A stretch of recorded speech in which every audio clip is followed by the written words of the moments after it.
Yeah. Time. Unfortunately, we have a little bit of training. This go. Campus, nice and simple. It's a big one. You could probably just do campus production.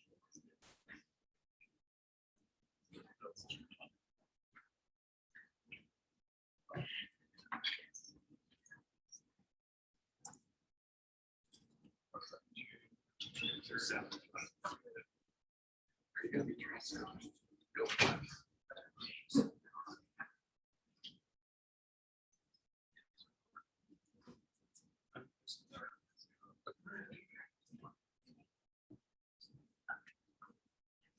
Nice to meet you. Thanks so much. It's great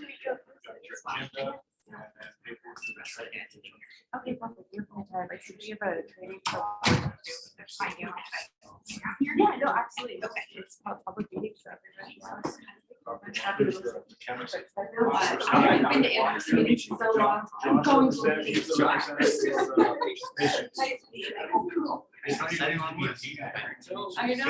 I know. It's a great place. It took Sheriff like, Carter, remember you were doing, I was like, I decided. Just go drop handles. Forgot to shake hands. Am I allowed?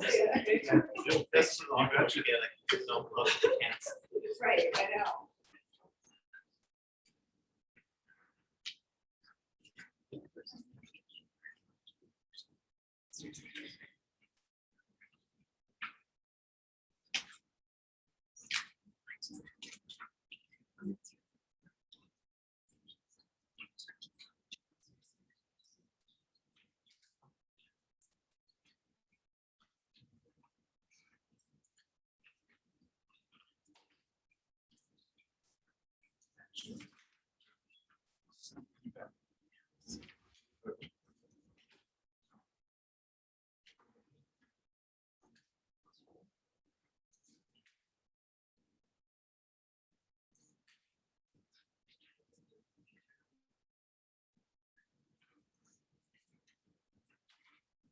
Hold on to it for just a second there. I'm triggering the training.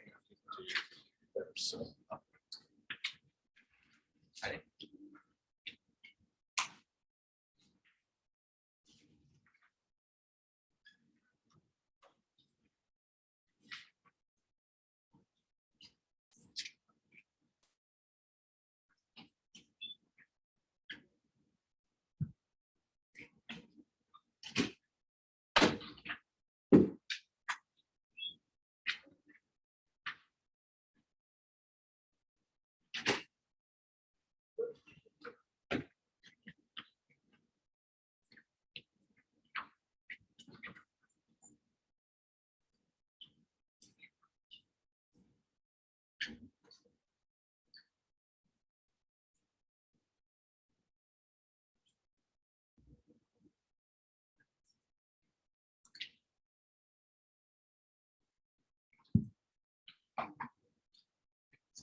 AC's coming up.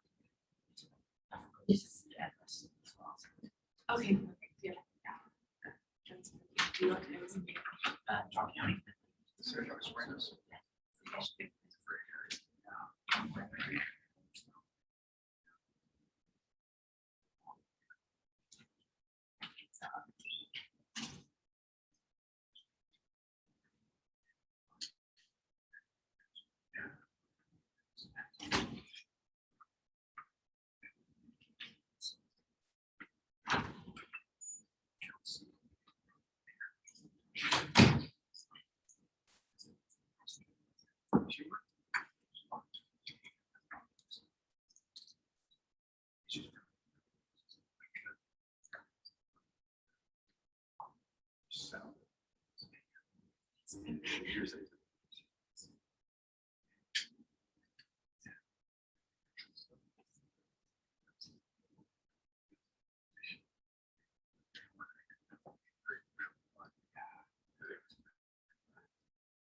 ready, Cody? Yep, we're recording already. Okay, well, welcome to the Cannabis Establishment Licensing Board meeting. It is June 7th. What time do we have?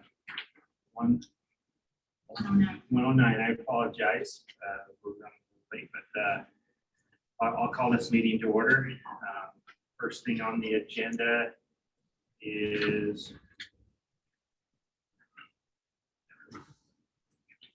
training, development training. So you turn that over to Nicole to do that. Thanks, Nicole. Hey, can everybody see and hear me okay? Yes. Yes. Yes, perfect. Okay, great. So in the materials that you guys received in preparation for this meeting, we sent you a packet, and there are 3 parts to the packet. There are a conflict of interest outline, a GRAMA outline, and an open meetings and public acts outline. They should go relatively quickly. For those of you who don't know me, I do know some of you guys on the phone. I've had the pleasure of working with you guys at the Department of Agriculture before or in other areas, and I'm excited to be here again and to talk with you guys. I know that this stuff can be a little bit dry. The only thing that I can say is that there is increasing interest on the part of the state to make sure that these requirements are followed appropriately. And so what I'm going to do is, instead of trying to go through all of it, which takes a really long time, I'm going to refer you to your materials. And as I go through things, if you have specific questions or you want to follow up with me or Melissa, then you can feel free to do that. The same thing goes if you have specific questions when we talk about the conflicts of interest that you may not be comfortable sharing with everyone that's online. You're more than welcome to reach out to Melissa or I and see if there's something in there that we can help you with. So this is a brand new board. So I am going to take a little bit of extra time to talk with you guys about why we do this and why we do this training, not just because it's required by law, but because it's actually really very important. And the reason why it's important is that the goal of the state of Utah and the legislature in enacting these rules was to make everything in terms of public decisions involving public money as transparent as possible. And as you all know from filling out all of your applications and various things. There are certain things that we absolutely try to protect, such as trade secrets. But generally speaking, this is all considered the public's business because the public is the one that that ultimately funds this through their taxpayer dollars. So we're going to start with conflicts of interest. And there are two types of conflicts of interest that you folks need to be aware about for people on the board. And I should just make sure that I'm specifying that this is talking about the current board members. I know this is a new board. There are actual conflicts and then there are perceived conflicts. So if you look under section A, you're going to have your actual conflicts. And so you have actual conflicts where you have a situation where a board member is an officer, employee, director, or administrator in an organization or business that may be financially or economically impacted, either positively or negatively by a decision of the board or by a decision of a member of the board. We also like to just kind of have you consider in terms of what the Department of Agriculture does. And if there's something that the Department of Agriculture has jurisdiction over, and you think that there may be a broader conflict there, that's definitely something for us to talk about. Substantial interest is defined statutorily, and it is either 10% or greater of an organization or business that can be economically impacted, for example, with a spouse or a minor child. Now, this is kind of funny because you'll every once in a while get a situation where someone will say, well, does this count if it's my brother-in-law, or does this count if it's my sister? And those are the types of things that you might want to talk with Melissa and I about, because it can depend on the extent of the nature. It can depend on the extent of your interest in the business, the nature of the business, and also the nature of your relationship with any extended family members. Another actual conflict would be the employee member may be financially or economically impacted in a manner different from that of the general public by decision made. And if an immediate family member, it may be impacted, or a business that they own. Other things are if you're unable to objectively evaluate and make a decision on a proposal before the public body due to an affiliation with any organization, individual, or business. And so then the last one is personal investments. Obviously, if you have a conflict between your private or personal interests and your public responsibilities, that's going to be a substantial conflict. And so what you need to do with that is you're going to need to declare those affiliations and those actual conflicts. And you don't need to withdraw from the board, obviously, but what you're going to need to do is withdraw from the decision-making process for that proposal or action that's going to affect your particular conflict. So a very good example of that is, for example, with the Horse Racing Commission, if you own a horse that's going to be racing for a season in Utah, then you would declare that conflict. And if that horse for some reason came up positive for a banned substance, you would recuse yourself from the decision on that horse racing. On the last page of your packet, you're going to have your disclosure statement, and you can read through that. This is an abbreviated disclosure statement. It doesn't cover gifts, but this is just for you to be able to fill out and to declare any of those actual conflicts that you have. It does need to be witnessed at the time of your signature, and the Attorney General's office is checking for witness statements, and they will file them if they're not witnessed, but it does raise a flag. So please ensure that anything that you fill out is witnessed by someone as you fill it out. And of course, you guys can look at the penalties and stuff, but generally speaking, it's civil or criminal liabilities. And we just really hope to prevent that and to prevent going anywhere close to that.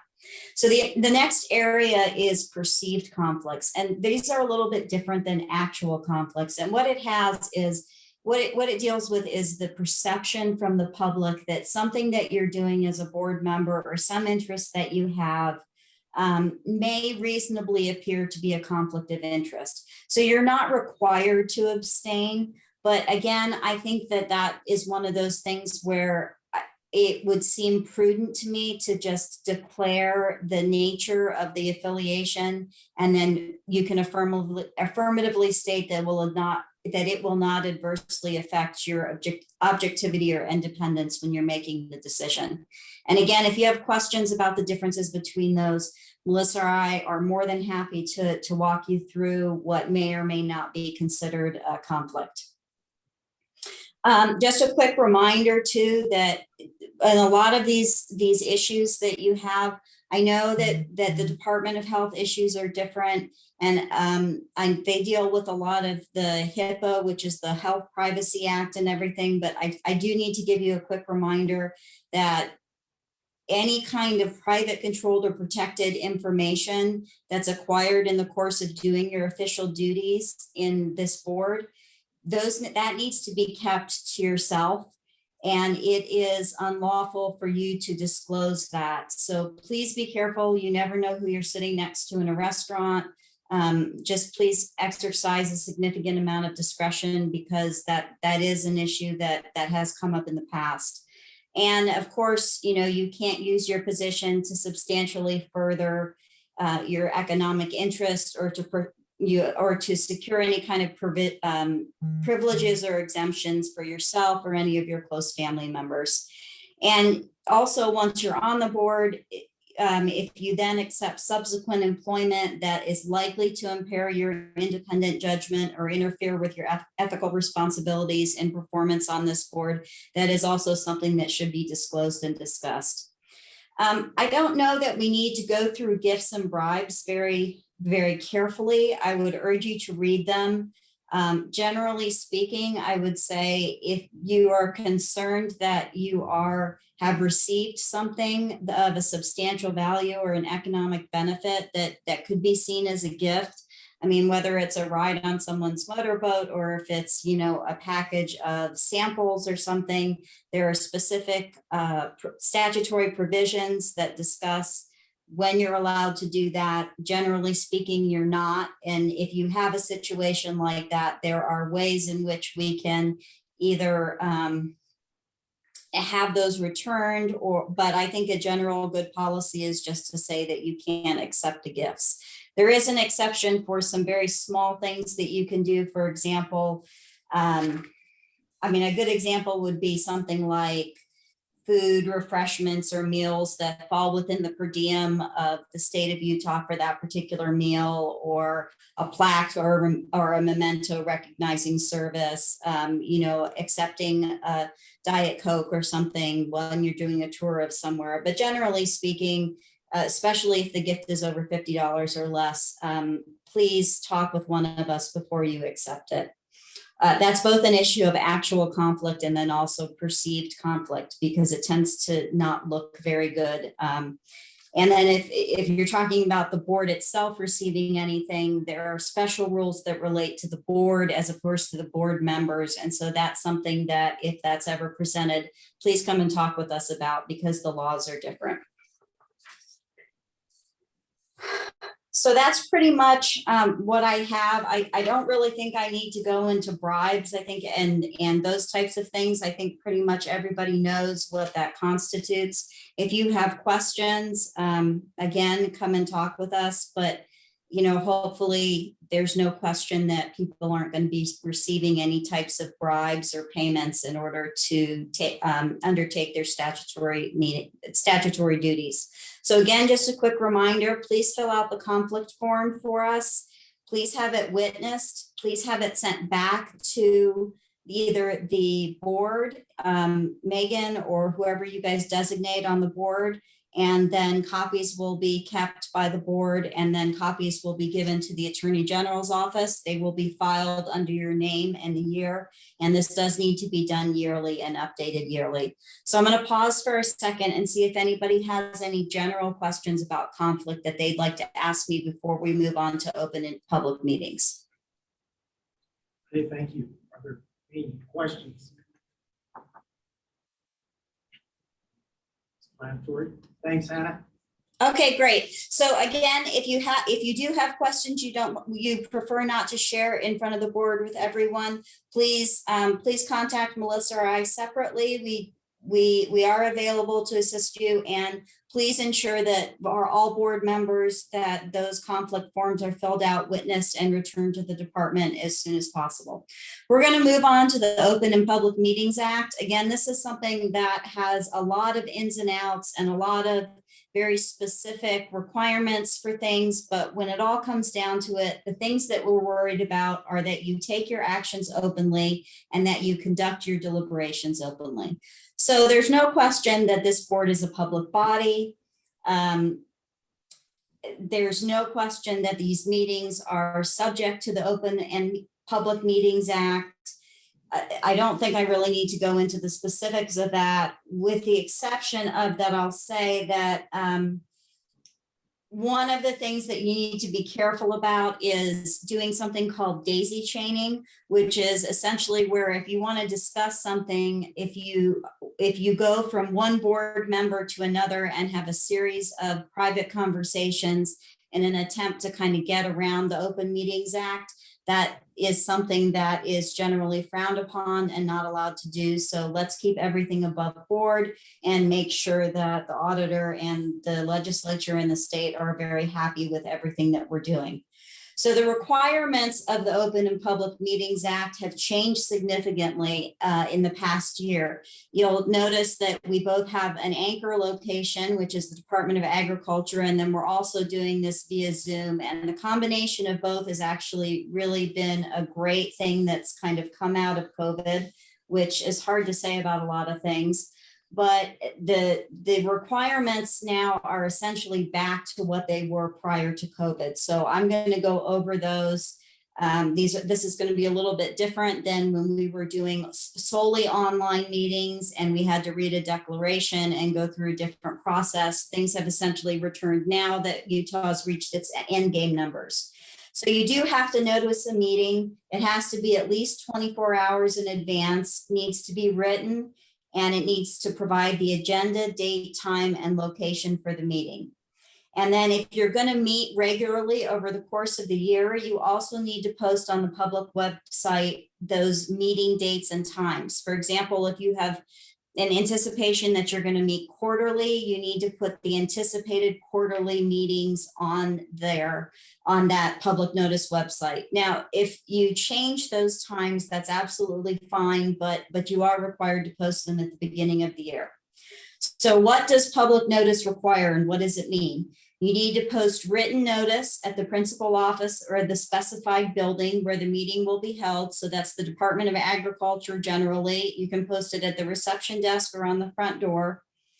You need to provide notice to one newspaper of general circulation within the geographic jurisdiction of the public body or to a local media correspondent. And when you guys set up your public meeting notice on the public notice website, there should have been an opportunity for you to choose which one of those you wanted to do. And then in addition to that, you have to post notice on the Utah Public Notice website. And what public notice includes for purposes of the website is an agenda that provides reasonable specificity of the topics to be considered at the meeting, public materials provided to the public body concerning matters that will be discussed at the meeting.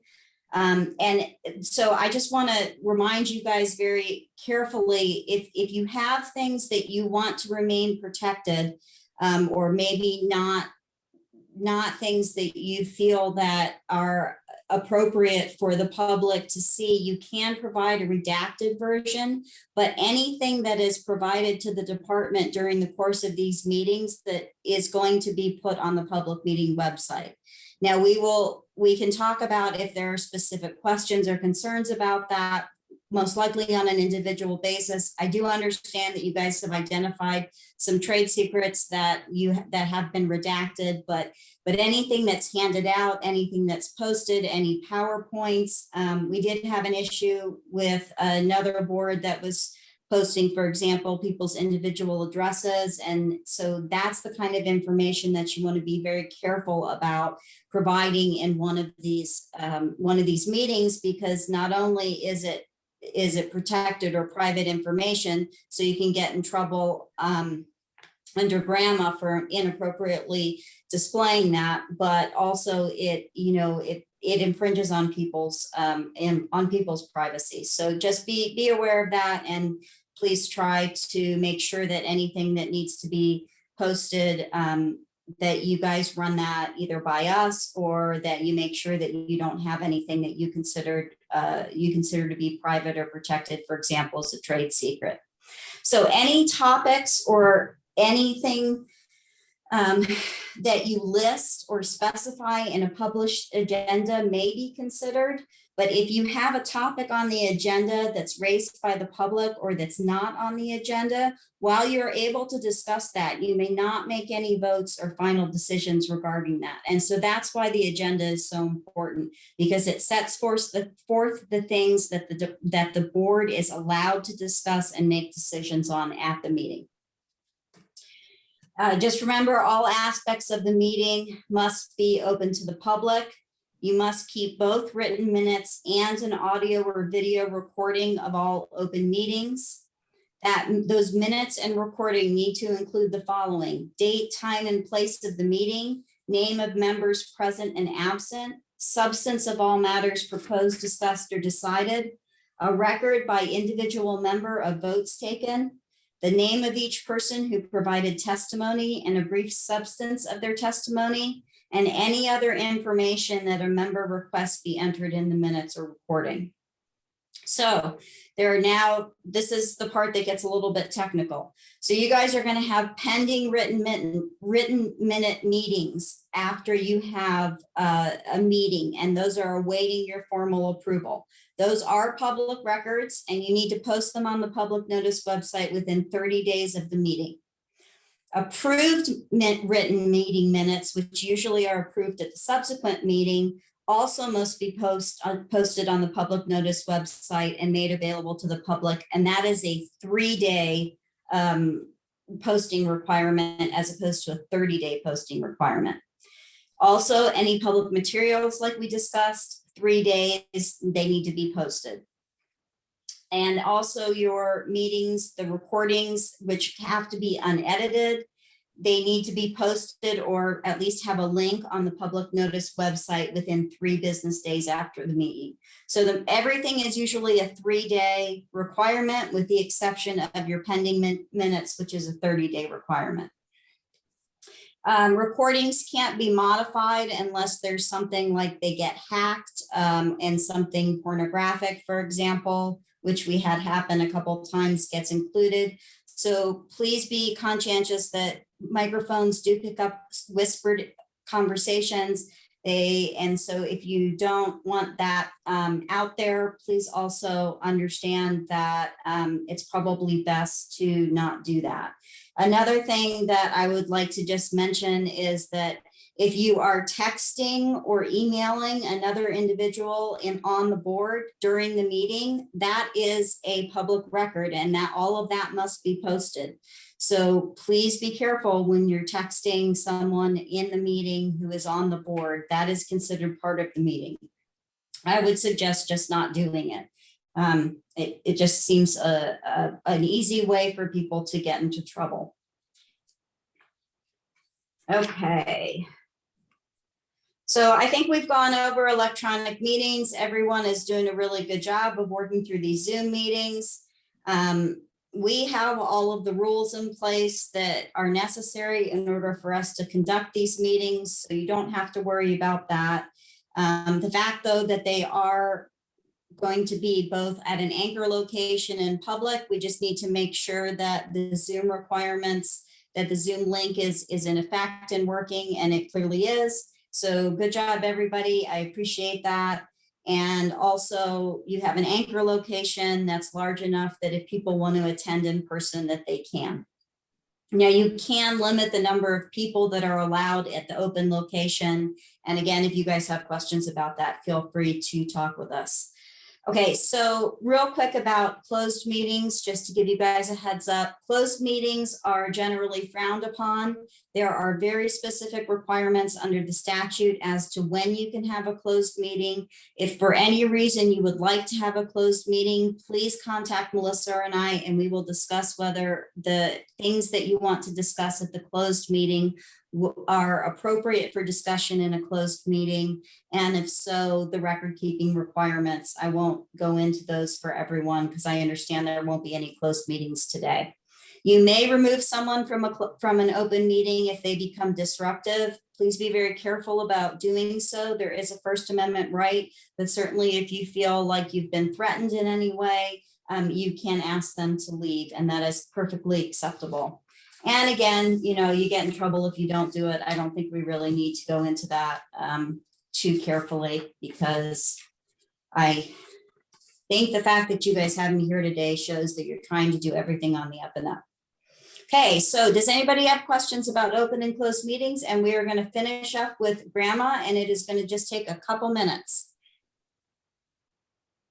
Are there any questions? Nicole, accept my apologies for calling you Hannah again. Oh, that's okay. I have 3 first names. Now I answer to any one of them. It doesn't matter. If it makes everyone feel better, my maiden name was actually Weed, so I much prefer that you call me Hannah as opposed to Weed. So we're good. Okay. All right, so very quickly under Grandma. Grandma, again, is something that is extraordinarily complex. I don't think it's worthwhile at a meeting like this to go into the details. For the most part, if you guys receive, as a board, if you receive a Grandma request, that's something that you can talk with Melissa or I about in terms of responding to it. The department does that regularly. We have a good relationship. And while it is, the board or the agency's ultimate responsibility to make sure that you're in compliance, the Attorney General's office is always more than willing to help. Just a quick reminder that that you as a board are subject to GRAMA, which is the Government Records and Access Management Act. And real quick, most of the things that you guys would consider to be a record are records. So books, letters, documents, maps, plans, films, cards, tapes, recording, any kind of documentary material, regardless of the physical form or characteristics, that is retained by the board or the department. And the only things that I will say that it does not include are personal notes or personal communications that you receive in your private capacity. Temporary drafts are often excluded. Daily calendars are often excluded. But I just would exercise some caution and understand that Melissa and I have been before the State Records Committee twice in the past few months, and they do have a weighing provision where they weigh whether the public interest kind of overcomes any kind of classification that we give it as private, confidential, or protected. In every case, they have chosen the public interest outweighs essentially the private, or not in every instance, but overwhelmingly their preference is to consider everything public. So the best thing that I can say about that, and the easiest way to process it, is please just think about what you're writing to other people on state-owned emails, on your personal phone. If it's an email to another state entity, that still counts. Consider what it would look like if it was on the front page of the Salt Lake Tribune or the Deseret News or whatever media outlet you guys follow, and please act accordingly, because once it's out there, it's a lot harder to come back from it. So please exercise caution, be respectful, and if you're concerned about specific things or specific issues, go ahead and give us a call, and we can walk you through what we would recommend. So that's all I have. Just a final reminder, please get those disclosure statements into us, and I'll take any questions, but you guys probably took this time to go off and have a nice Diet Coke or a cup of coffee, and I don't blame you. I know it's dry. I really do appreciate the time and the effort that you guys have taken into making this making this a priority at your first meeting. And please feel free to reach out to either one of us if you have any questions. Thank you. Okay, thanks. I'm done.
On my calendar, so I can leave my previous appointment.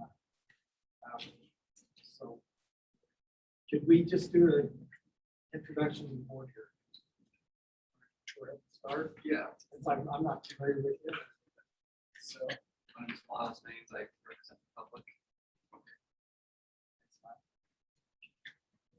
Ed Walker. Ed. Chemistry Department. Josh Daniels, as a patient representative, I serve in Utah County as the county. Thanks. And I'm Commissioner Craig Butters, and we do have one open position, as you notice, it's in manufacturing pharmaceutical. Cody, are we any closer to finding someone there? Oh, we've reached out again and still just, they tell me that they're gonna find someone, but just, I'm not hearing back. Well, we'll go ahead and take a short break then and resume at 2 o'clock.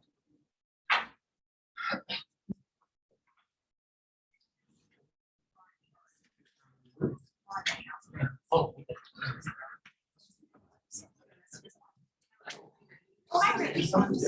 Yeah. It's really been different. Well, I happen to catch you right by the nose. I wish you could. Oh, no, I'm just average. How do you? I don't want to introduce myself to someone.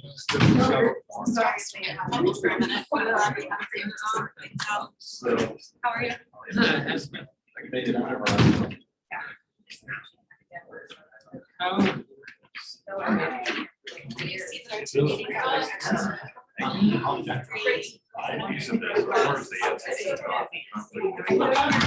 See if I can.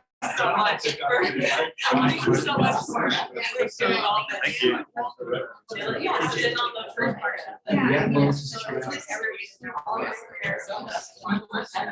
Yeah. They're like, oh, you have rights on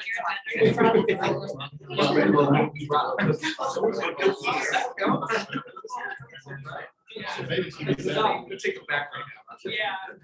This is really good though. No, and I love it. Like, oh,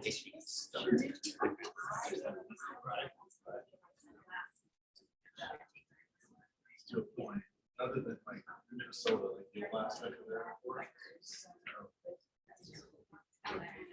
Oh, yeah. Yeah, I don't know that. Right.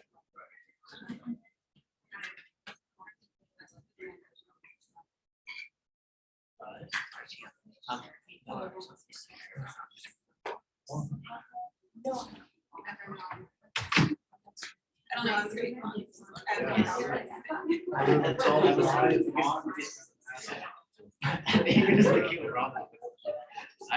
Commissioner probably. Oh, that's so nice.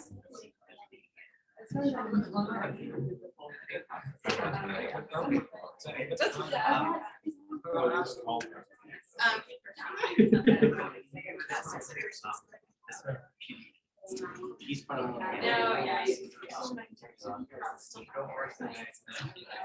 I guess, is that not? No, they were just on the. Yeah, I was going through the list, I was like, well, they just said food, wait, hold on. Add a gentle panic. Like, we already broke the rule, we didn't even start the.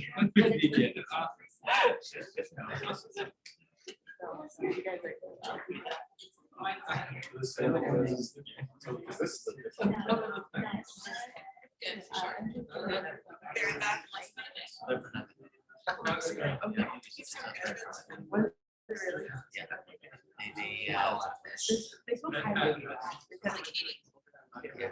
Because we couldn't operate it.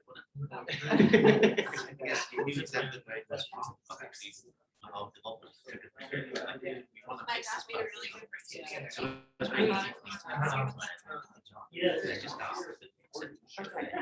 Exactly.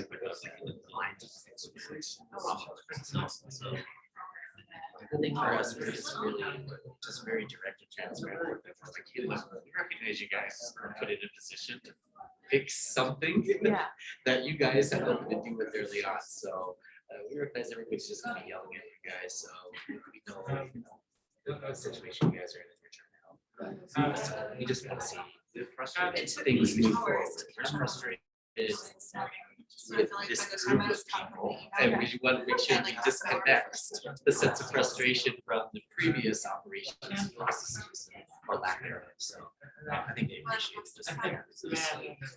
just all like say that honest and we're very honest with them, saying that about it, but it doesn't mean that we don't need help. We're not reasonable.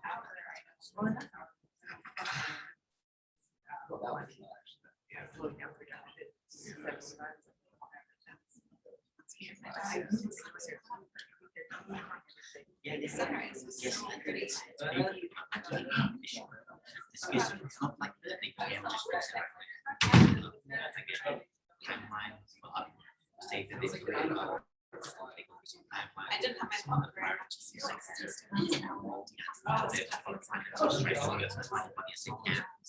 And they're probably some kind of labor, like everything else.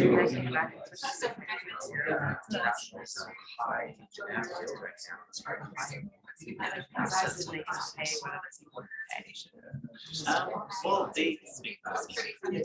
I think.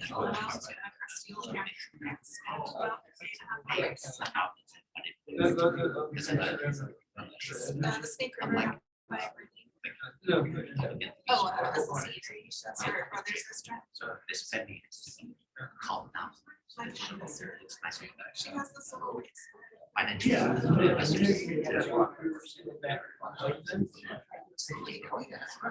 Okay.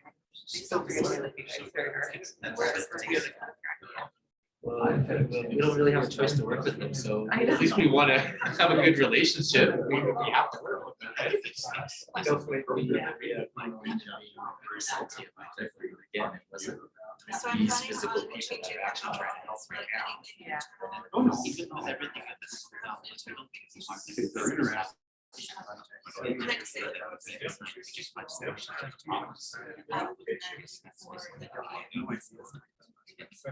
Things happen. I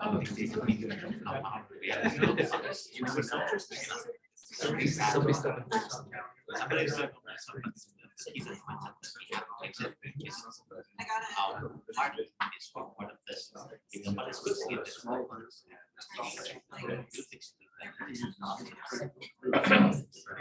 So last year, you know how we were like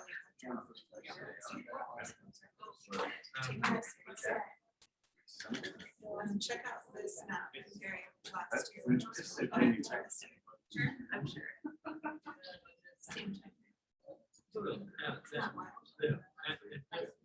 Last year, this year, or this year. The statute.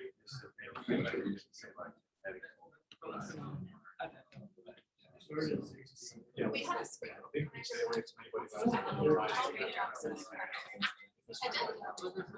Yeah. I tried.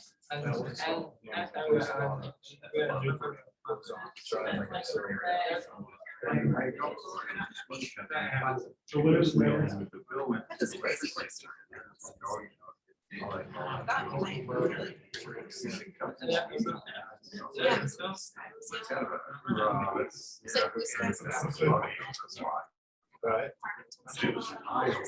So this guy's- Right. Some people up here sounded like.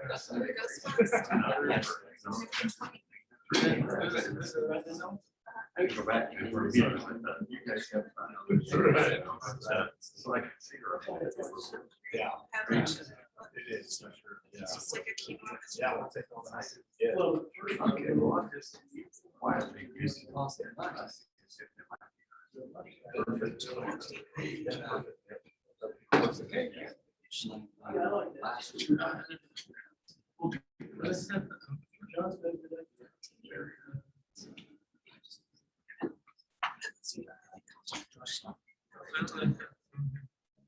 Because we have it every week and you should know by now that it's just.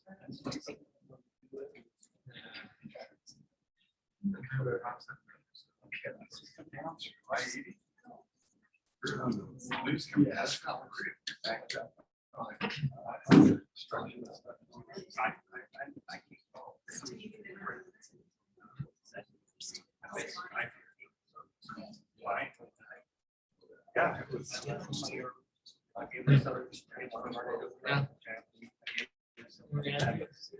It was. Yeah, one of the rare. Yeah, well, it was a good time too. I'm sure on the right path. So.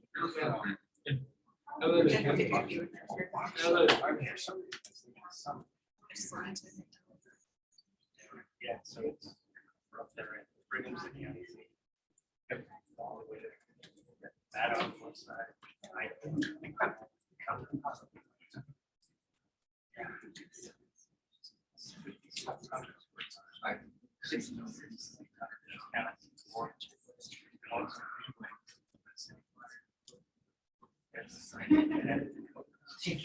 Right.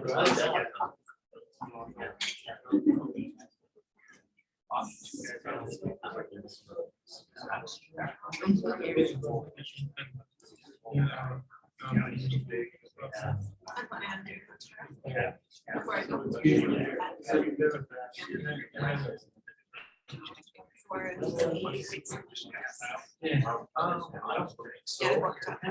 That's right.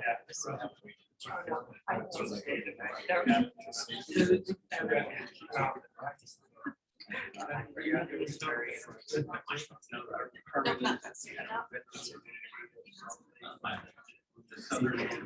Thank you. You wanna show me? Okay. We go upstairs.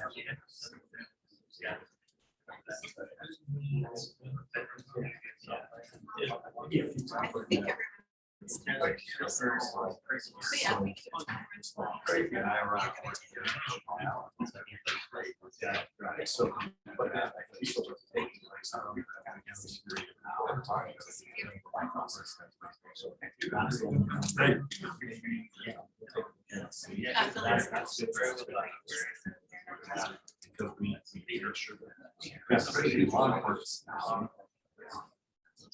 I'm a great guy. Well, we've been driving.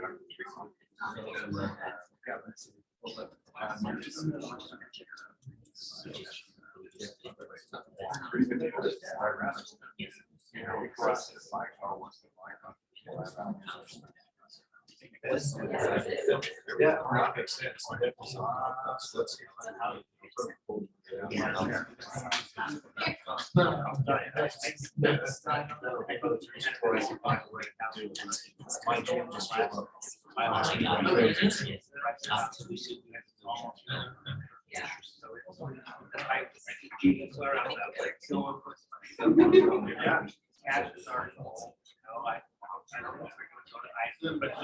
I think that all that's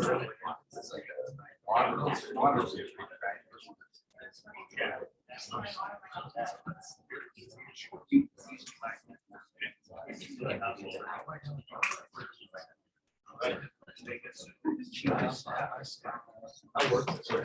Yeah, we'll keep in touch for sure. So, I really.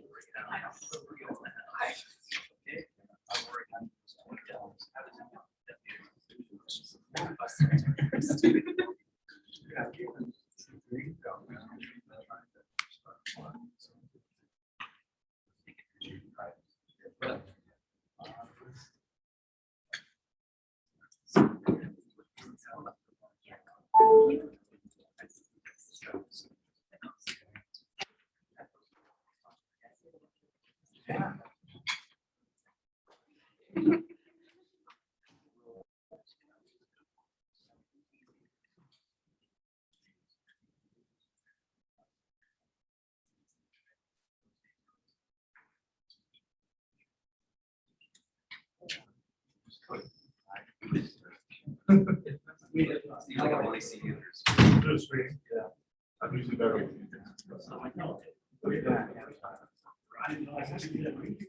Friday. Yeah. I've usually been said, oh, there's a guy from that poster or something. It's not.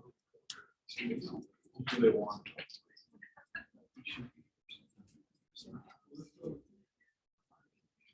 What's that?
Yeah, we do. We do that.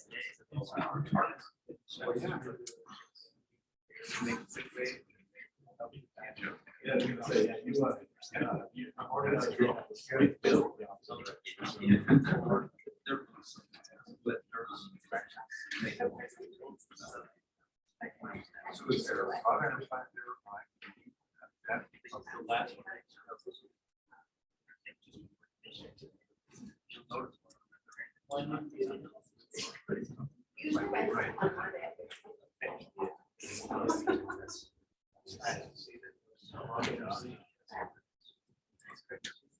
So it's very.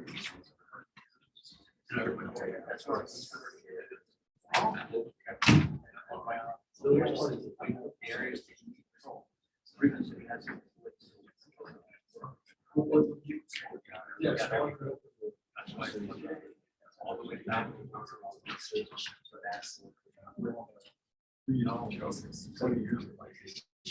That's like. So that's.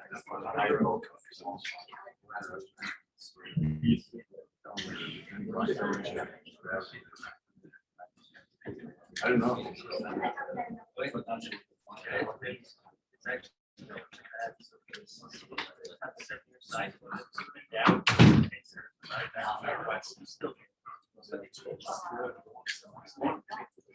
At least. Yeah.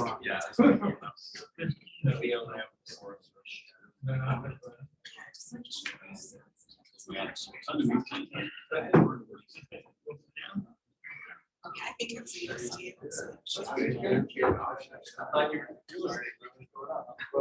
They were happy. Well, it's been.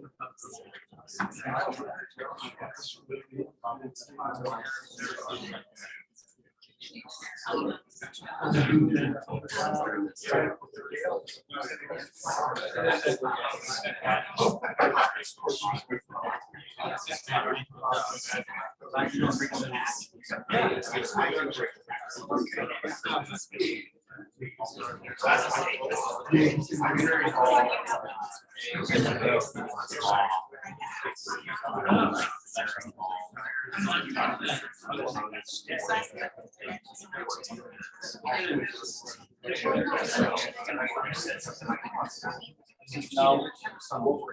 I remember having this conversation. I got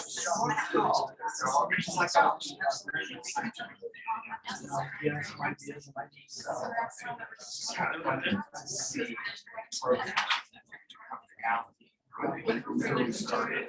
like she makes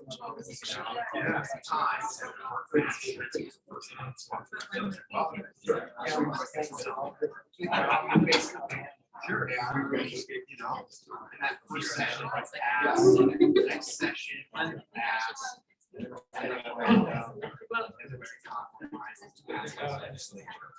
Yeah.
It's not. He knows everybody around.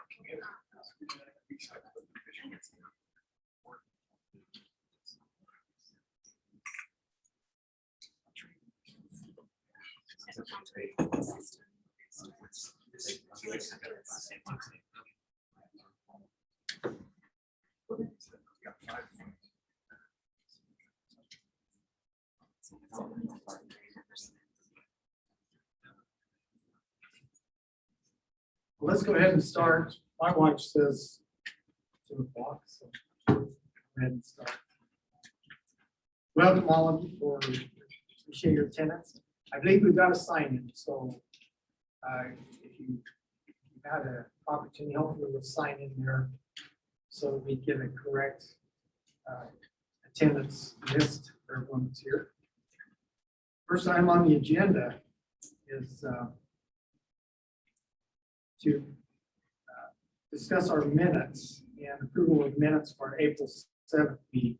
Now, I know recognizing since we've got a new board, some of you might want to take more time to review the minutes from the previous meeting, and we could approve that at our next meeting if you'd like, along with the meeting minutes from this meeting. What's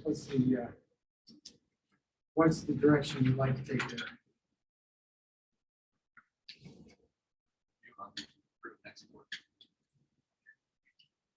I'll do that. Take some time on your own to review these during the time between now and our next board meeting, and then we'll approve them at our next board meeting. Is that okay? All right, getting a nod, approve there. So just wanted to correct the spelling on my name. It's spelled ARS. Just for future reference, UTTARS. There are some letters that spell ETTERS. So to avoid confusion, and I do know there's even a Craig Butters that spells it ERS. So thank you for making that change. So we'll begin with consideration of license renewals. And our first is for Aromatic Plant Research Center, or APRC, Independent Lab License Renewal. Cody, do you want to go ahead and read that, that summary of what the ask is?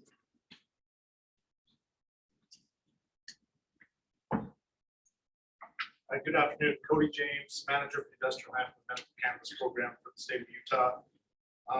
At this point, APRC is the only third-party testing lab that's licensed with us to conduct the quality assurance testing for medical cannabis in Utah.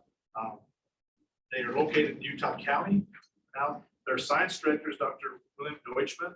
He actually has over 14 years of laboratory experience. Right now, he just, I believe, came on board with APRC not too long ago.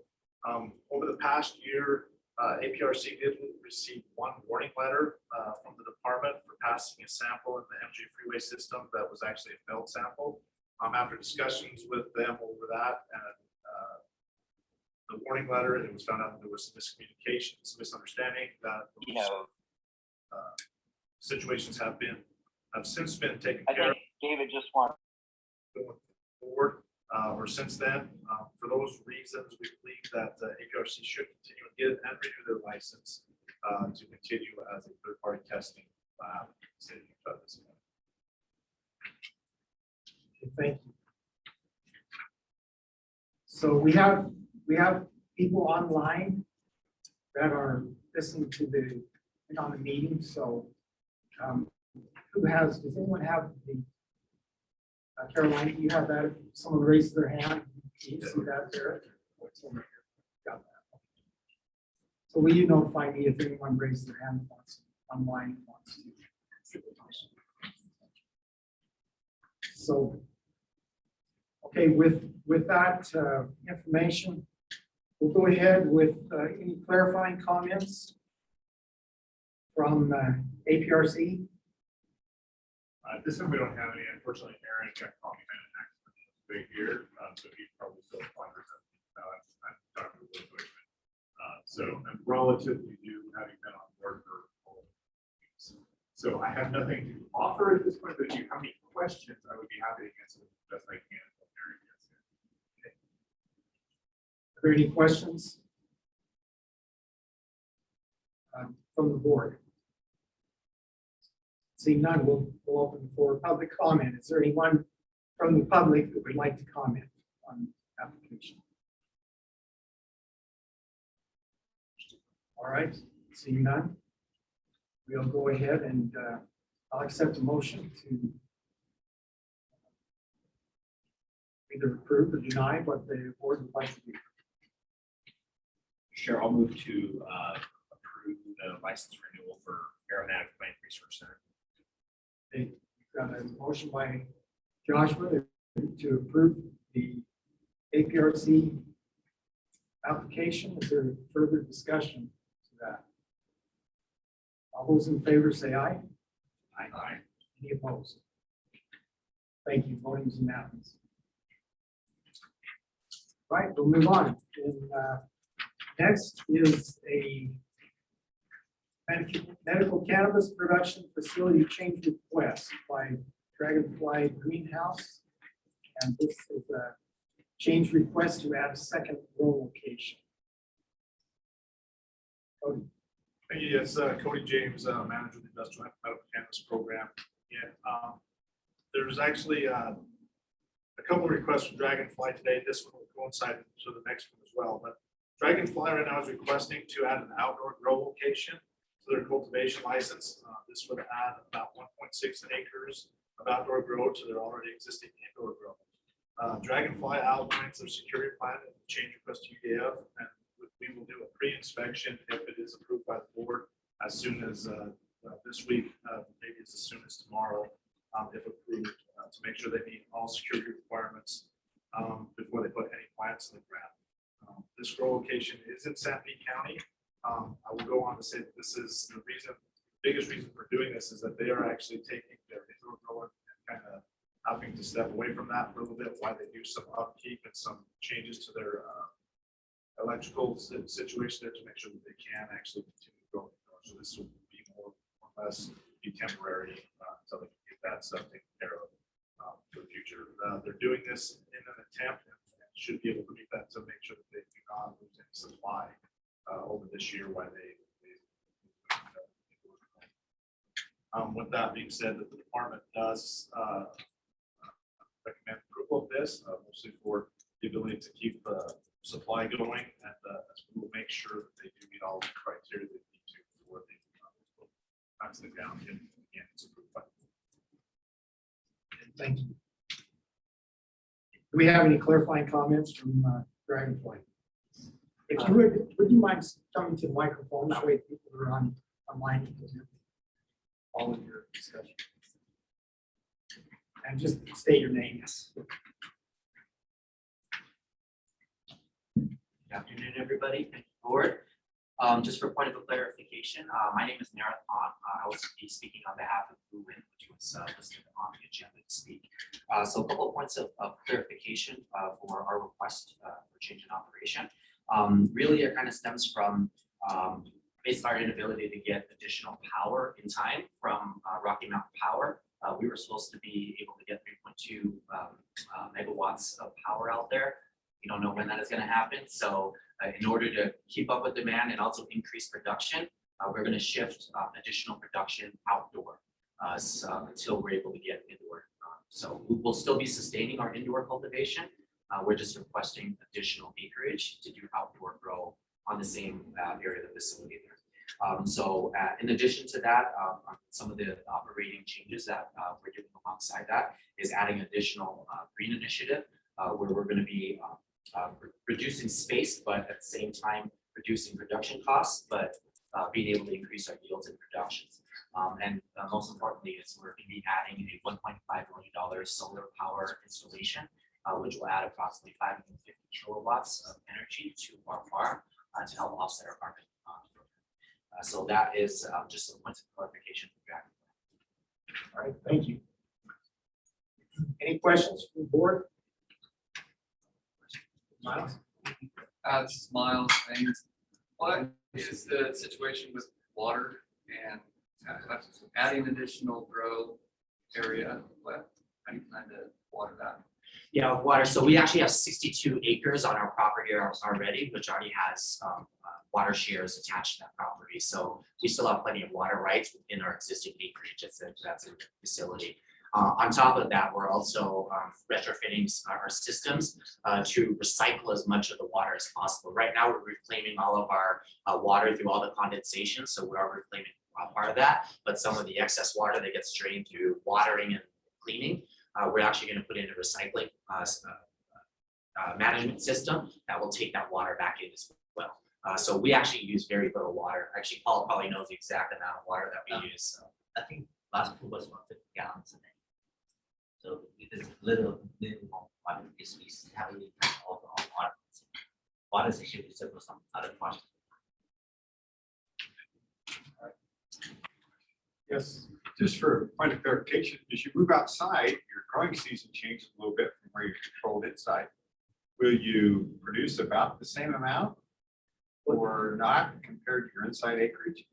It'll be more at the end. While it's outside and it's harder to control, you're still are growing outside underneath the sun. So plants are able to grow bigger and taller and lighter. So from a production perspective, it's meant to increase our production.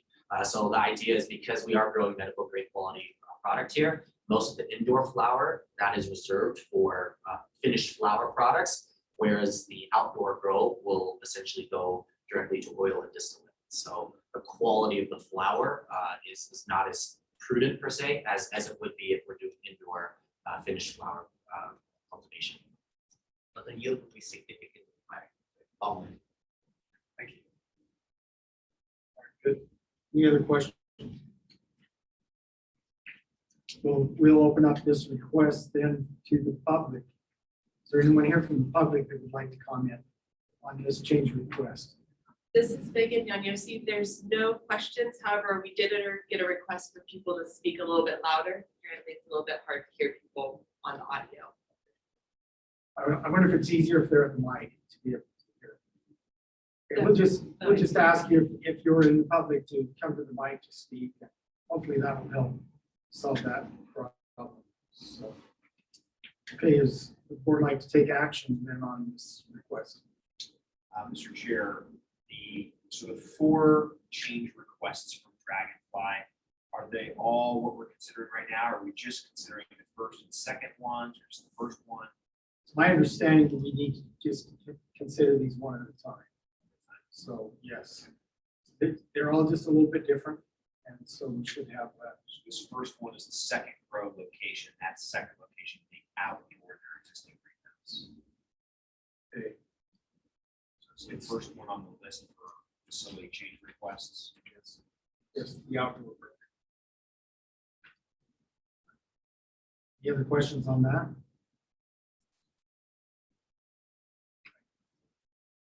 I'd like to make a motion. I'll move.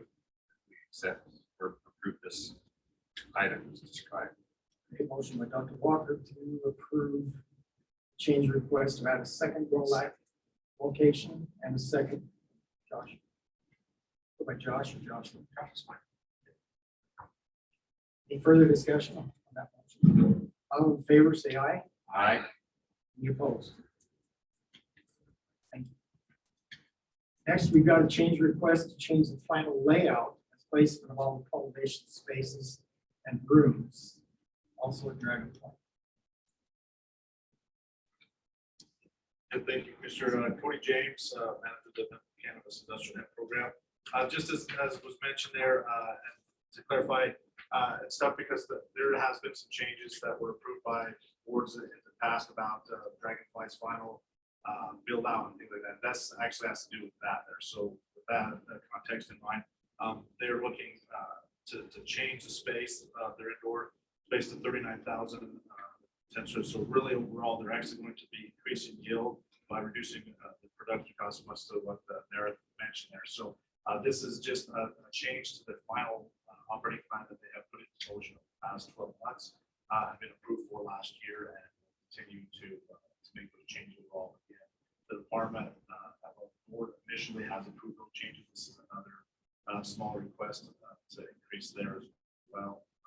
The department will make sure that we stay on top of this. The Dragonfly is continually sending us updates as to what is going on and where they're at, the changes, construction, things like that. As always, we will continue to make sure that they meet all criteria needed. But based on the production and the yield and what's needed in the state, should be that recommendation. Okay, thank you. Any clarifying comments on this? What? Dragonfly. Thank you. Any questions from the board?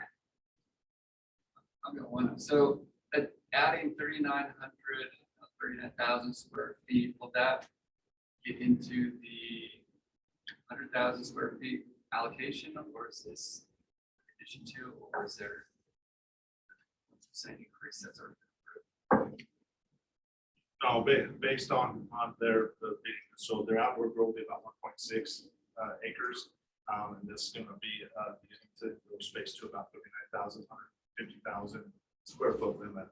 So the statute states that they can only go up to 2 acres and up to 50,000 acres, or sorry, 50,000 square feet, excuse me, for that to be, unless they've got a 20% increase there. So they will, either direction, they will fall within the guidelines of the statute, 20%.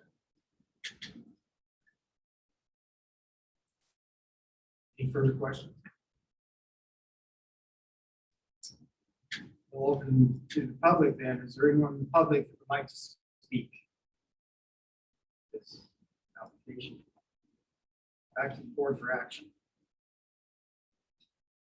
Cheryl, move to approve Dragonfly's change request for the layout and placement of their cultivation spaces. All right, thank you. We have a motion by Josh. Is there a second? Second. Okay, second by Sheriff Potter. Any further discussion? All those in favor say aye. Aye. Any opposed? Thank you. Next, we have another request by Dragonfly to, this is to change the final layout and placement of their processing spaces at Bribes. Previous was for the cultivation. Now we're looking at processing. Thank you, Commissioner. Yeah, this is the second aspect of their changes to their final operating plan that they wish to get to in the next couple of years. There's a couple of different phases that they presented to us in the past to build that out. And as I mentioned before, we are keeping up on those there. So again, this is expected to help out with production, help out with supply to patients. State something that the department will continue to monitor and make sure it's meeting all criteria. Dragonfly has been an excellent partner in the program before. Very few offending violations, nothing major. They're always willing to work with us on aspects such as this. Call us ahead of time, meet with us to make sure we understand what's going on, what direction we want to go. For all those reasons, we recommend passing this change. Okay, thank you. Anyone from Dragonfly would like to comment? Gareth?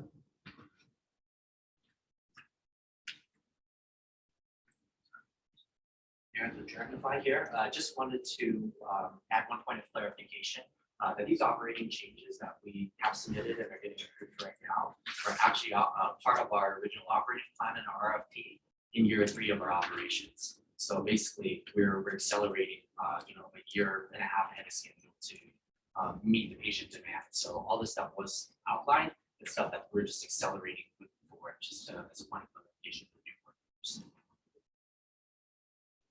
I have one question for you. In your processing, this is a processing facility where you extract. Part. So our processing facility is also on our cultivation facility site as well. So this is an additional expansion on that to help with the additional expansion of the outdoor growhouses. I see. Is this some kind of a process where you extract, or is it just merely physical handling of material? Both. Yeah, we do extraction on site as well too. So we process, most of our processing is done through food grade ethanol. So we do ethanol extraction to be able to distill oil down, and then gets infused into all the other products that we produce. But the products itself get manufactured at our South Celtic processing facility. So extraction is done up here. I see. I would imagine you've already taken care of this, but you're meeting all the local, complying with local regulations, handling of chemicals and storage, all those kind of things. Yes, absolutely. With Sanpete County, we're very closely tied to Sanpete County and making sure that they definitely know that we're there. So we're working very closely with them. We've already also, one of the next change order requests as well too is for an additional facility, a facility that's out in Milburn, which is in the same county. We've already received a business license from the state to be able to approve for that facility as well. So we should actually. Thank you. Okay, thank you. Does the board have any other questions?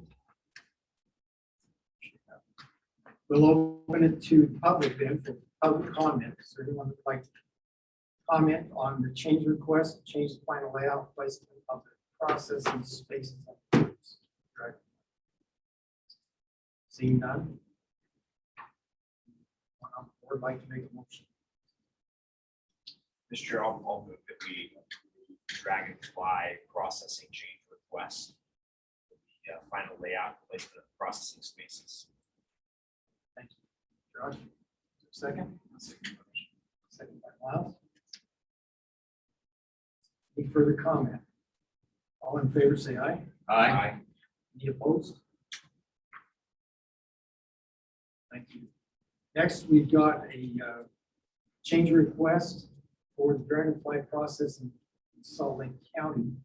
This is to have a spray dryer used to convert cannabis oil into a powder form. Thank you, Mr. Cody James, manager of the Industrial Cannabis Program. Yeah, moving on to their Dragonfly's processing in Salt Lake County area. As you mentioned, they've requested to bring in a spray dryer. There wasn't much known about that to us, so we had to do some research on this. The spray dryer is CE certified, which through our research shows confirms that it conforms with the European Health, Safety, and Environmental Protection Standards. It does not necessarily, the CE portion does not necessarily mean anything for the United States. They're based on that, it would meet a lot of criteria. The United States, most of that is based on the manufacturer and their ability to meet those standards already there. So again, there wasn't a lot known, but based on our research, we don't necessarily have any concerns when we bring this dryer into the facility process. Thank you. Any clarifying comments? I've got Brittany Dowd on here. Is that someone that's? Yeah, hi, my name's Brittany. I'm the chief chemist at Dragonfly. So we're sourcing equipment, just getting all of the certifications in order. So we're just clarify. I know you said you didn't have much knowledge on that, but just to brief overview. In the United States, a lot of manufacturing facilities find CE acceptable. So we just wanted to stay in compliance and make sure. But so all of these parts have been tested for safety, efficacy, and the internal components such as power supply, all of that stuff is certified. So there should be no issues. Okay, thank you. Any other questions from the board?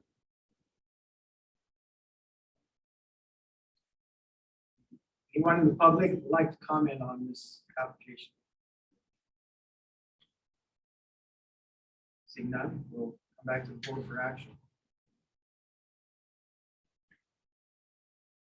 Mr. Chair, I'll be your trusty motion maker. I'll move that we approve Dragonfly processing change request to add a spray dryer used for cannabis oil power. All right. Is there a second? I'll second. Second by Miles. Any further discussion? All those in favor say aye. Aye. Any opposed? Very good, thank you. We got Dragonfly taken care of, and looks like one more later on in the meeting. Okay. We'll move on then to an application for a change in ownership by Standard Wellness. Or you want to cover that? Sure. As mentioned, this is for a change in ownership through Standard Wellness Holdings. On paper, it actually read more difficult than what it actually comes down to, so I'll do my best to explain it. So Standard Wellness is a national company. What they did is actually start to consolidate, if you will. They're instead of owners of just Standard Wellness in Utah, which may have been a 2% owner. Things as they came together on a national level, they've all either had to increase ownership or decrease ownership. There, for the majority of the Utah ones, there's a bit of a decrease. For instance, going from 2% ownership to 1% ownership. There were a couple of situations where owners did increase to 7% or things like that. There was not one owner that increased by over 20% whatsoever, but because the cumulative change in ownership was over 20%, it was significant enough to bring it to the board. All the owners on this list have passed background checks for that reason. Change in ownership. Okay, thank you. Are there any clarifying comments by Standard Wellness? I've got Scott Erickson on my list here. Scott on the call. I am. Thank you, Commissioner Butters. Just to clarify Cody's comments to hopefully make it simple to understand, as Standard Wellness has expanded around the country, we had done that through a number of LLCs in specific states. So Standard Wellness Utah, Standard Wellness Ohio, et cetera. And this is an effort to create one company rather than a number of different companies. So this is a roll up into one company. It will make it simpler for well, it'll make it more difficult for the company to sell different pieces off. So this is one indication that we are all in on Utah. There's no indication or no attempt to try to sell or make a transfer of ownership. We're completely committed to participating in the Utah market and providing good medicine for patients in the state. Okay, thank you. Board have any questions? Any public comment?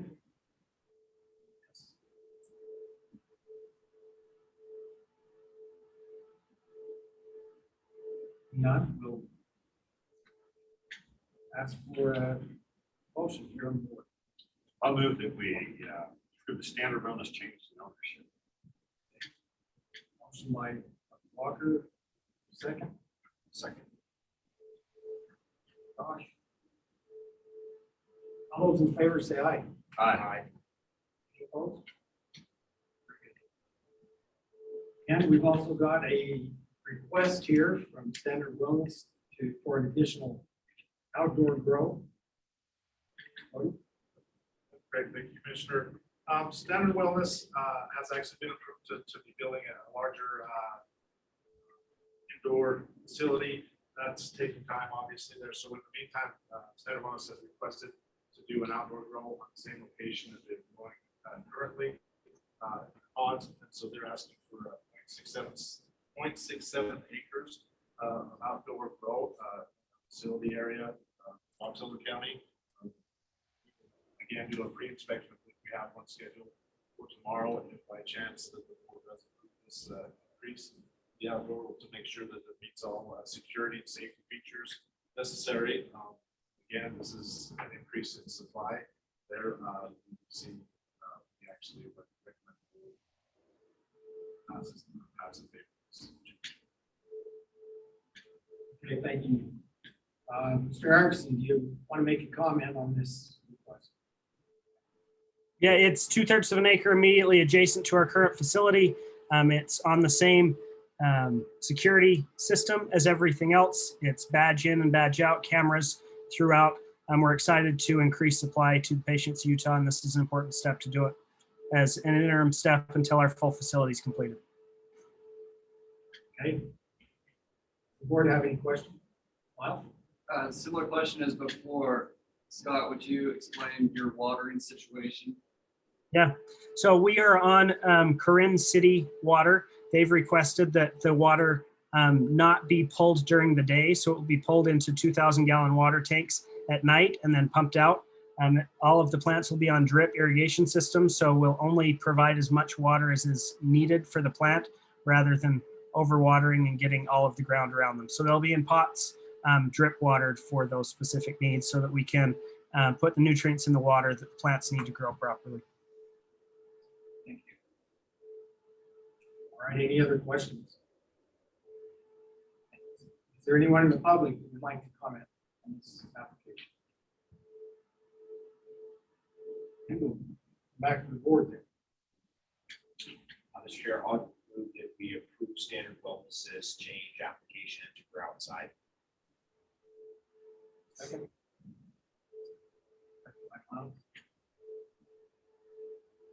Okay, all in favor, say aye. Aye. Any opposed? Thank you very much. Next, we've got a request from True North Cultivation for addition of an outdoor grow. And they're applying for 2 different areas. Go ahead. Thank you, Commissioner. Yes, True North Cultivation is going to use 2 90-foot by 425-foot areas for the outdoor grow this year. It's actually 2 areas that they plan on building greenhouses in the future, which they did approve for. But for this year, they want to use that for their outdoor grow, which will be right next to their current greenhouse facility that they're going in right now. That map acres up, it's less than the 2 acres, just 100 that, and then their current greenhouse is under 50,000 square foot this time. There, they have told us they will get an inspection, but they are adding additional cameras and an actual overnight security guard to secure that space. They're hoping to have that biomass cultivated at and processed at their new processing facility, which is also being moved to that facility as well in the future. There, as mentioned before, we will make sure that we get an inspection done, make sure they meet all criteria needed. Again, this is another increase in supply for them and for the state as well. They've been a good partner in this industry, so we believe that this is a good thing. Consider this successful. Okay, thanks, Cody. We've got, I've got Cody Phillips here on my on my paper as a clarifying comments as a representative for North. Cody, are you on the call? Yes, sir, I am. Cody Phillips, Director of Cultivation for True North. Clarifying comments, just like Cody said, we have those pads already prepared for our future greenhouse expansion. We already have water lines there, power there. So in order to, help produce this product for our own processing needs, as well as the state's other processors that are coming online, this was a really good opportunity for us to do that. Okay, thanks, Cody. Any questions from the board members? Seeing none, we'll go to public comment. Anyone in the public? Right there. Okay, back to the board for action on that request. Mr. Chair, I move that we approve True North cultivation change to grow outside request. Second? Second by Chair Potter. Any further discussion? All in favor, say aye. Aye. Any opposed? Motion passes unanimously. Okay, next we've got a request from Harvest Utah for a change in ownership. Yes, the first request, and there's actually two with this that go with it. The first one is for the change in ownership of the cultivation facility there. This is an over 20% change in ownership. The new ownership will continue to follow the SOPs and operating plans approved by the establishment board for 2021. They must be able to, and they will continue to try and meet their approved production amounts of 540 pounds of usable biomass per year. All the new owners involved in this have submitted and passed FBI background checks as required by statute. And at this time, the department of the program does not see concern with this. Okay.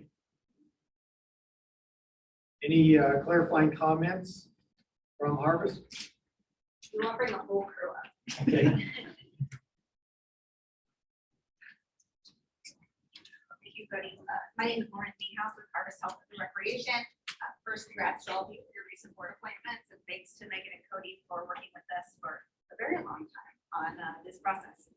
But we have had an honor to spend our time at the beginnings of this medical marijuana program in the state of Utah. I'm looking forward to working with our new partners who are a local Utah company called Untitled. Our team is here today to answer specific questions. We've got first up on the agenda cultivation, second processing. So I just open it up to you all and it's fine. Questions? I'll Beehive Zone. We go by Beehive Pharmacy in Brigham City as well as Salt Lake City. So this partnership will allow us to meet demand for patients in Region 1 as well as Region 2, and also on chart delivery will allow us to have supply for our patients. So I think it's a great partnership to allow access more medication.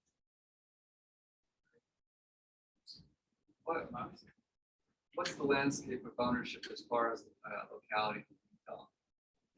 So we're all local. It's the same partners that are being added onto this partnership. So it's not like exterior forces. It's myself. We have about 3 members on our team. The Department of Ag is already vetted out and spoken with the cultivation application process, and we work hand in hand with the Department of Health on the report. So all of the members are going to be, we're all local and for the Utah markets. I have one more question. What can you speak to projections for next year? So next year, we're going to continue existing operation, increase some inefficiencies with output, and then also plan on expediting expansion. So our team is currently, as this meeting has been pushed back, we've had other assets under contract to expand the footprint. So after, if approvals are met, then we'll seek additional expansion for increasing the output. So right now, the current facility doesn't meet our demand. So our intention is to find a separate facility, whether that be in region, Salt Lake City, where our team is based, we'll be doing. Are there any other further questions? I'm just wondering, so you're going to go through a name change, so you're all, so that you're perfectly at the same EI, you call it the growing operation, we call it EI also. It'll be Beehive Gardens at some point. It'll probably require us to do that request at next meeting. Any other questions? Any public comment on the application? Anyone in the room? All right. How would the board like to, thank you, how would the board like that? Mr. Chair, I'll make a motion that we approve the Harvest of Utah cultivation and change in ownership application. Is there a second?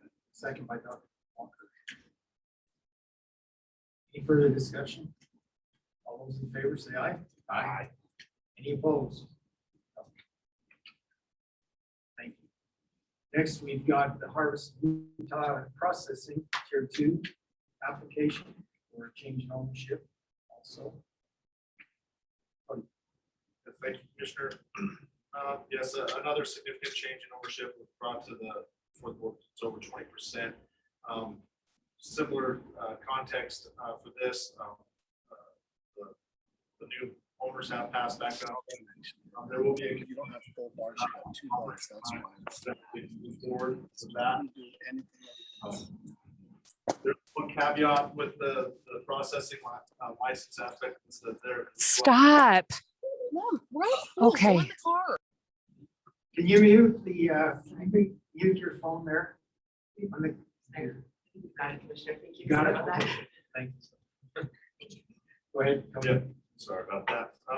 Yeah, so they will continue to move forward with the current operating plan as it sits right now until they can come back to the board for any changes in the future. There is a renewal application that will be due for this license to be submitted in August of 2021. So a couple months from now, we will be renewing it, or we'll be looking at this for renewal license to move forward with this. Again, as in the previous point, all owners have changed or have passed background checks, and the department point for the program at this point is not concerned. Okay, thank you. Any clarifying comments from Harvest on this application? Yes, Sean, tier 2 is just going to be for packaging finished goods. So what we're going to be doing is then packaging finished flour into finished product and distributing it. So we're not going to be doing any physical extraction. Tier 2 is strictly just essentially a packaging.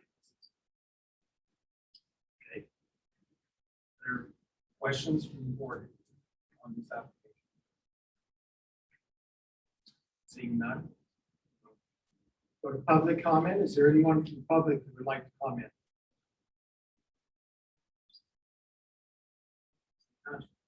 Okay. I'll entertain a motion. Mr. Chair, I'll make a motion that we approve the Harvest of Utah Processing Tier 2 change in ownership request. Second by Ross. All those in favor say aye. Aye. Any opposed? Okay, thank you. Motion passes unanimously. Next is our medical cannabis processing application from Columbia Care. This is an application for a Tier 1 processing license. It's correct. Columbia Care also currently holds a medical cannabis pharmacy license. They're proposing a processing facility in Davis County that would produce tablets, concentrated oils, and oil cartridges, along with liquid suspensions, tinctures, gelatinous cubes, rosins, and waxes. This would end up being about our 14th or 15th processor. They have worked diligently with our team to make sure that they can and will be able to meet the needs. It's a situation that we will continue to monitor that and make sure that we get all pre-inspections done prior to us giving a license if it is approved by the board. At this time, we believe that this should be submitted for. Okay, thanks, Cody. Are there any clarifying comments by Columbia Care? I've got Mallory McCarthy. Christopher Good afternoon. Hi, good afternoon. This is Mallory McCarthy. I'm the Director of Operations for Columbia Care. I'm also joined by my colleague Shannon O'Mara, who's the Project Manager for all developing markets, and Vice President of West Coast Operations for Columbia Care, Chris Rass. Appreciate the opportunity to be here today. Columbia Care is confident that with the plans we submit in the application and the steps we've taken so far, approval of this license will truly enable Columbia Care to help with the supply and production of safe, effective, and consistent medical products to patients in Utah. In addition, as mentioned, we do have currently are operating our pharmacy license in Springville, Utah. We have supplier relationships with and agreements with 4 out of the 8 licensed cultivators, and talks with 2 others based on supply and their next harvest, and also have some agreements with existing processors. So kind of understanding the lay of the land, and feel confident with the support of this group and some others, our experience in other states, and what we've put forth in this Tier 1 application, that we're prepared and excited to be approved and continue to provide products to patients in Utah. And we're open to any questions or comments at this time. Appreciate the opportunity. Thank you, Mel. Any questions from the board? Maybe I missed this, but why was there no request to process for flower as an additional dosage form for products? Sorry, can you repeat that? When Cody announced the medicinal dosage forms that you had applied and been approved for, was there a reason that there was no request for processing flower? I think it was probably based on timing, we do have a property. I think when we put this forth, we were approved previously, so we stuck with these ones. But now that we understand how these product board meetings go and stuff, I think we wanted to ensure that we had our best foot forward, and it was similar to our previously approved application. But we'll look more into that. And of course, if it will assist, we're capable of doing that. We've processed flower, and if it'll assist with supply and we're able to contribute to that, whether a change request is required or not, we would definitely be willing and would to go in that direction. But I don't think it was, we're not trying to do it by any means. Probably something that we should address. Thank you. Any other questions on the board? Public comment on this application? Seeing none. All right, we come back to the board for action on this application. Mr. Chair, I'll make a motion that the board approve the application by Columbia Care for Tier 1 processing. Thank you. Motion by Josh, second by Lyle. All those in favor say aye. Aye. Any opposed? Okay, last on our agenda is an additional license for hemp, for Dragonfly hemp processing. And Dragonfly Medical Cannabis is applying for an industrial hemp processing license under the company Dragonfly Hemp Processing 2 LLC. Yeah, correct. So one of the new changes in the statute was that if our medical cannabis production licensees wanted to add hemp to this, that they would come before this board, which is why this is the first time it's being heard for this aspect. The hemp processing facility that Dragonfly is putting together would be in the same building as their medical cannabis processing facility. Part of their application to come in detail how they will designate which processing type is occurring by the processor, whether it's hemp or medical cannabis on different days of the week. The department is a stickler for making sure that there is no contamination of either direction. We all have put together some policies prior to this, and then also make sure that the Dragonfly is willing to meet those policies to make sure that we keep those 2 products separate in this aspect. They've been able to meet all those requirements at this point, and for that reason, we believe that this will be a good thing. It will help production overall on both ends of hemp and cannabis there, so we would recommend consider. Thank you. Any comments?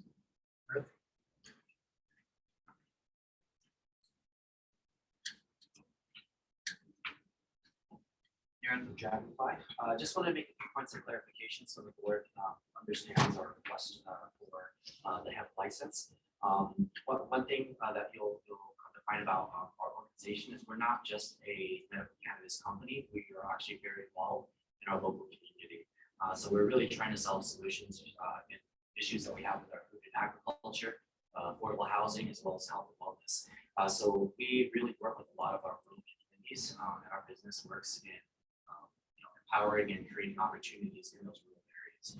So by us operating this hemp license allows us to continue to work with local hemp farmers so they can continue to be growing high quality hemp and have a place to be able to not only process it for the biomass for the purpose of medicine, but hemp as also a product to be able to use in other textiles and other industries is an incredible opportunity for Utah as well to really innovate, create new production lines as well.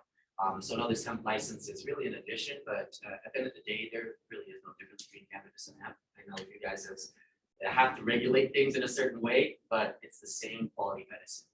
So you can't look at CBD without looking at THC. So it's a very synergistic addition to our organization by being able to have this hemp license, be able to help other local hemp farmers as well. Because as you guys know, we cannot take a product out of state, nor do we want to. We want to be able to support our local community and give incentives to farmers who want to. Yeah, yes, that's progress.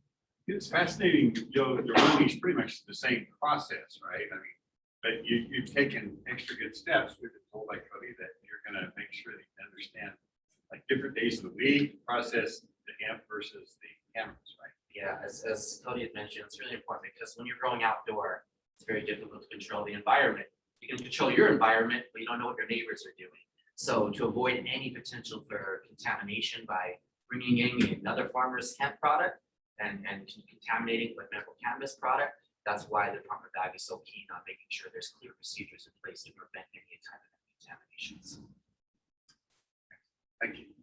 So you're not applying for a grow permit, you're just applying to process. Exactly. So there's enough hemp farmers out there. They can keep growing the hemp and we'll take it in and help them process. Because we do recognize that's a big gap that's out there. Hemp farmers can grow, but what do they do with that product next? Okay. Any other questions from the board? All right, so a few questions, now maybe Cody can help answer some of these as well. So does anything in the current law or rule prohibit an existing medical cannabis cultivator from cultivating hemp? Would they have to come to this body for any special application to cultivate industrial hemp in addition to their cultivation of medical cannabis? Yeah, so the way that we read the statute is that they wouldn't be, the medical cannabis side of that would not be able to have it in the same location. Nothing that keeping it from doing industrial hemp, but would not be allowed that cannabis on the cultivator side. And they have to be licensed industrial hemp side. Part of that situation also is the USDA rules for industrial hemp as well. That's probably more so as the state aspect. So there's nothing necessarily in the medical cannabis industry in Utah in terms of our rules and regulations that would prohibit them from doing it. It just has to be envisioned in their license. They can't do it in the same location as medical quality, and then they have to provide all these other additional. What about for procuring, like Dragonfly's doing, where they're procuring hemp from another cultivator, but processing it? So there's a specific license category they have to apply for here, that sense? Are you talking about the medical? Or is that just an amendment to their existing processing plan? It's not because they're bringing hemp in and hemp, that's what, then they would have, by state law, they would have to end up being, they have to be a licensed industrial hemp processor to bring that in. There are ways for a medical cannabis, for industrial hemp to enter the medical cannabis, but that has to go through a medical cannabis cultivator before it can go onto a processor to do that aspect. I mean, that was brought into statute, I think, at the beginning of 2009, 2020. Fixing that was, if I remember right, the hemp waste transfer aspect of it, there's some hoops to jump through on that. It's there. So, but it does have to go through, whether it's coming from a hemp processor or a hemp grower, it does have to go first to a cannabis cultivator, and then they can send it on to a cannabis processor. For the record, last year, 2020, we brought in 1,500 pounds of local hemp biomass through this industrial hemp waste that allowed us to bring that hemp through in. So that allowed hemp grown locally to still enter the medical cannabis system. And for the board members to know, this is a very unique law in the nation. And it's hugely beneficial to patients specifically because reality, if you take a look at California, they're not allowed to bring hemp into that space.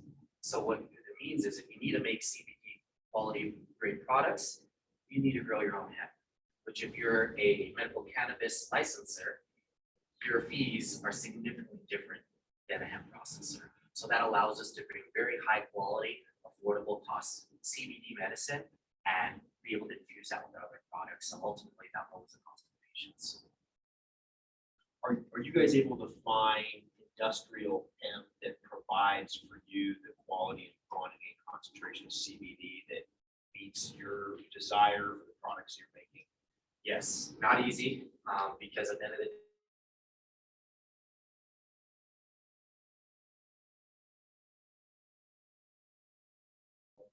so it is very much a need, and again, that also goes into us also being involved as well, and having a hemp license and being able to train and educate and effectively create a center of excellence for these hemp farmers who want to learn to grow better quality CBD. Not only is that going to obviously help their yield and help their production, that's going to help patients in the end.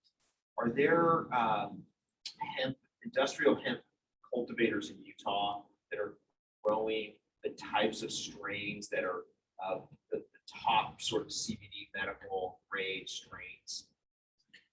There are some that have some really good quality, high quality CBD strains, and those are the ones that we've actually brought in and are selling in our pharmacy because they do meet that level of quality. But that is one challenge in the market here is that our own local hemp producers aren't able to sell that actual hemp flower itself here in the state of Utah. So that at least allows a little bit of a loophole for those manufacturers that do have good quality product, as long as they can build those relationships with another cultivator, a medical cannabis cultivator, they're able to get their product into medical cannabis pharmacies. And it's up to them to make the relationships and to whether they brand it under their own label or if they white label it under the third-party processor or whoever the cannabis cultivator might be that's taking it. Sorry, I got a lot of questions.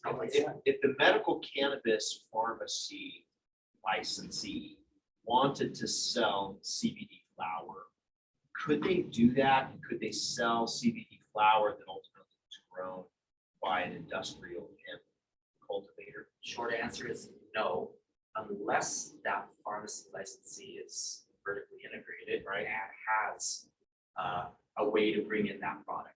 So in other words, a pharmacy could reach out to any one of the processors or cultivators and make that relationship with. I see. And if you're vertically integrated, then your cultivator could bring in CBD cultivation, process it, and then sell it in your pharmacy as CBD flower. Yes, and that CBD flower is what we classify as type 3 flower. It's in the medical market. It's not just CBD or THC flower. So there's type 1, type 2, and type 3 based on the varying levels of THC and CBD. Cool. That's really helpful. Thank you for navigating the complexity. Trying to clarify that. Yeah, but the flower still has to be a 0.3, otherwise it's classified as an industrial. Oh. It's a separate regulation. Interesting. But So if the Flower flower is there's almost no flower in the market that is actually under 0.03. So oh, I see. yeah. So the plant material might. Maybe, Okay. yes, it can be debated. Yeah, we just wanted to clarify that, make sure that we're all on the same. That's helpful. Okay, are there any other questions? Board? We'll open up for public comment then. Is there anyone from the public that would like to comment on this application from Dragonfly for medical cannabis, excuse me, for hemp processing license? We have a member from UDAP who's raising their hand again, but I believe that's an accident. Don't see any other comments. I'm here. Debbie, did you have a question? I did. I was wondering if the laws have changed. Are hemp growers only able to sell to the medical cultivar in 1 pound sizes, or are we able to break that down as a hemp processor and sell packaged grams or carts or anything? This is Megan. I would consider that a regulatory question and the board would have no say in that. So we can Okay. later time. Thank you. Any further questions from the public? Welcome back to the board then for action on the application. Mr. Chair, I'd like to make a motion that we approve Dragonfly Hemp Processing's application for industrial hemp processing license under their name Dragonfly Hemp Processing 2 LLC. Here's a second. I'll second. Walker. We'll vote, and all those in favor say aye. Aye. Any opposed? Thank you very much. Any further business? I don't think we do have any, so I'll entertain a motion to adjourn. Anybody want to make a motion to adjourn? Okay, we'll stand adjourned for our next meeting. Thank you very much. Is that painful? That's painful.